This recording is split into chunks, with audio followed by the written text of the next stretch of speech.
andou por uma floresta e ficou encantado com todas as criaturas fantásticas presentes.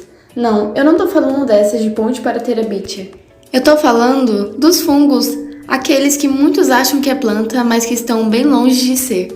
Ué? Como assim os fungos não são plantas? E antes de te falar o porquê que eles não são plantas, eu preciso te apresentar alguns conceitos básicos para você entender melhor. Na biologia, o organismo que é capaz de transformar material orgânico a partir de material inorgânico, como o gás carbônico, a amônia e a água, é denominado autótrofo. E alguns exemplos que podemos citar de organismos autótrofos são as plantas, as algas, as cianobactérias e alguns protistas como a euglena. Já quando o organismo depende de materiais pré-formados por outros seres vivos para sobreviver, nós chamamos de heterótrofo. E agora sim, eu posso responder aquela pergunta lá do comecinho. Os fungos, diferentemente das plantas, não produzem o próprio alimento, ou seja, eles são organismos heterótrofos ou heterotróficos, como você preferir. E para viver, eles podem crescer sobre cadáveres de animais e plantas, sobre estrume ou sobre os mais variados tipos de matéria orgânica. E esse caráter a gente costuma chamar de sapróbio, mas você não precisa decorar esse nome, tá bom? Há também fungos que vivem como parasitas ou mesmo no interior do corpo de animais e plantas, como é o caso do gênero Cordyceps, que controla a mente de artrópodes para se desenvolver, transformando-os em verdadeiros zumbis. Isso não parece real, mas realmente acontece, e eu deixei esse trecho da Netflix para caso vocês queiram assistir depois, vai estar no finalzinho os créditos, e vocês tirem suas curiosidades porque realmente é muito interessante. Mas também há fungos que não são parasitas, como é o caso do sapróbio que eu falei anteriormente, e também de fungos mutualistas, como é o caso dos líquens, que é uma associação de fungos com alga, onde os dois beneficiam-se entre si. Com certeza, assim como eu, você deve estar se perguntando como que tudo isso se organiza.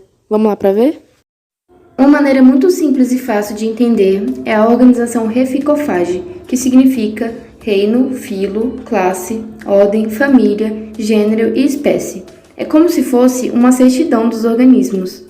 Os fungos, por exemplo, pertencem ao reino Fungi, e alguns filos muito conhecidos de fungos são o Ascomycota, que engloba os fermentos e leveduras, como o fermento de padaria, e também tem 98% dos líquens. Aqui também há o gênero Penicillium, conhecido após a descoberta da penicilina em 1928 por Alexander Fleming. E ele é importante também na produção de antibióticos e, após esse evento, na preparação e maturação de queijos, como o camembert. Outro filo muito conhecido são os Basidiomycota, e os representantes dessa classe são os cogumelos e as orelhas de pau. Um dos cogumelos mais conhecidos são aqueles com o chapeuzinho vermelho, e o nome científico deles é Amanita muscaria. Eles são comumente alucinógenos ou venenosos. De comestíveis nessa classe se encontram também o champignon, o shimeji e o shiitake.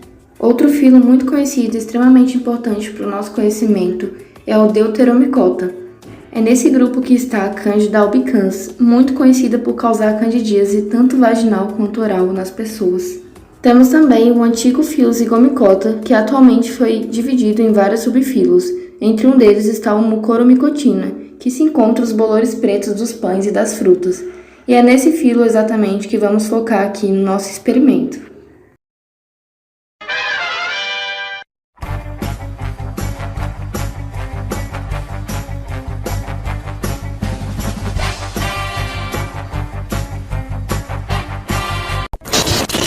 Finalmente a hora mais esperada chegou! Você está pronto? Porque se não estiver, agora você vai estar. Vamos lá para o nosso experimento? Você vai precisar de 6 fatias de pão de forma, um borrifador com água, uma fita adesiva, 6 sacos plásticos transparentes de preferência e um pincel marcador atômico. Prepare seus materiais que a sessão vai começar.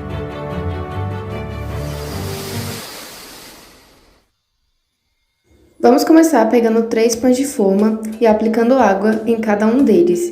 Depois deste momento, vamos colocar cada pão de forma em um saco plástico. E assim, vamos passar a fita para que o saco não abra. Não se esqueça de fazer isso com todos. Depois de fechar todos os sacos plásticos, nós vamos pegar o pincel marcador atômico e anotar em cada saco a letra A outra B e outro C. Agora, pegue os outros 3 pães de forma que sobraram e não coloque água, já coloque eles direto no saquinho e passando a fita em cada um deles, do mesmo jeito que fizemos anteriormente. A diferença é que agora vamos nomear em A1, B1 e C1. Cada um deles vai para um local diferente. O saco A e A1 coloque em um local claro onde tenha bastante luz. Já o saco B e B1 coloque em um local escuro, como guarda-roupa, por exemplo. E o saco C e C1 coloque dentro da geladeira.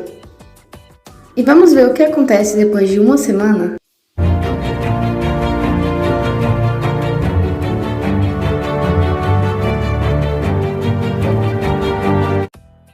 Esse foi o resultado depois de uma semana. Podemos ver que os pães que tiveram maior presença de fungos foi o A e o B, justamente os que foram molhados, e você vai saber logo logo o porquê.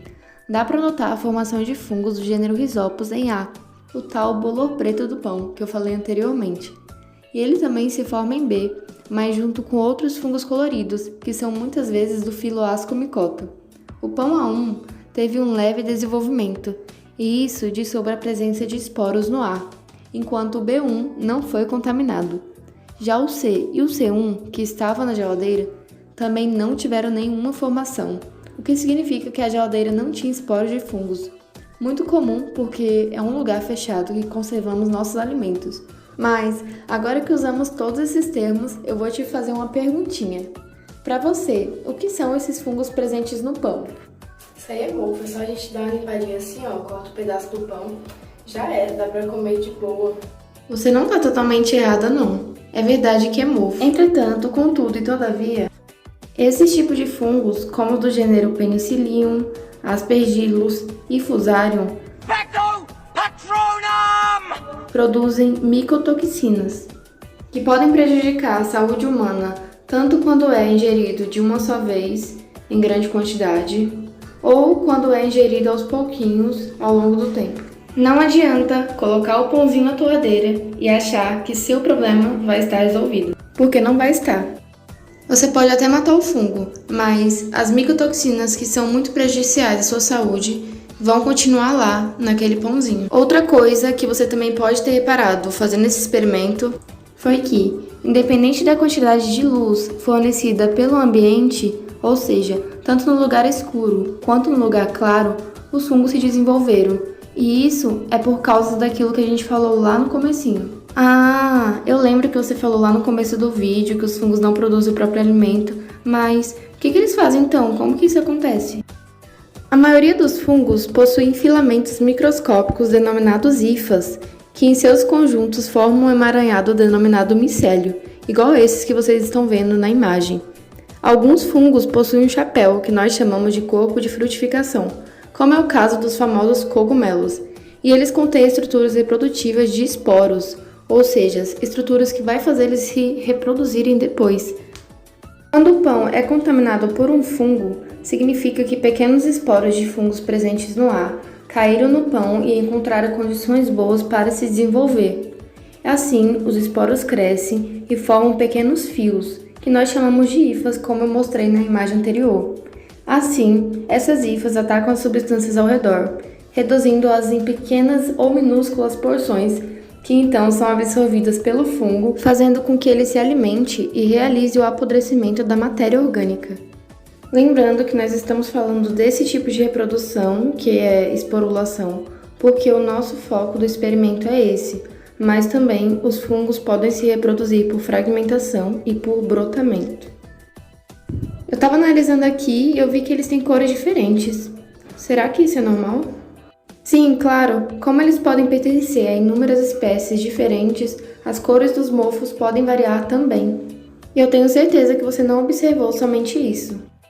Eu sei que o resultado de cada experimento pode variar, mas você deve ter percebido que os pães que estavam molhados com água, os fungos se desenvolveram mais. Isso porque, ao longo que as hifas crescem, elas precisam de água, assim como nós também precisamos. E acabamos aqui esse episódio. Mas, se você gostou, se inscreve no canal, dá um curtir para ajudar a gente E também vou deixar as outras redes sociais aqui na descrição. Um beijo!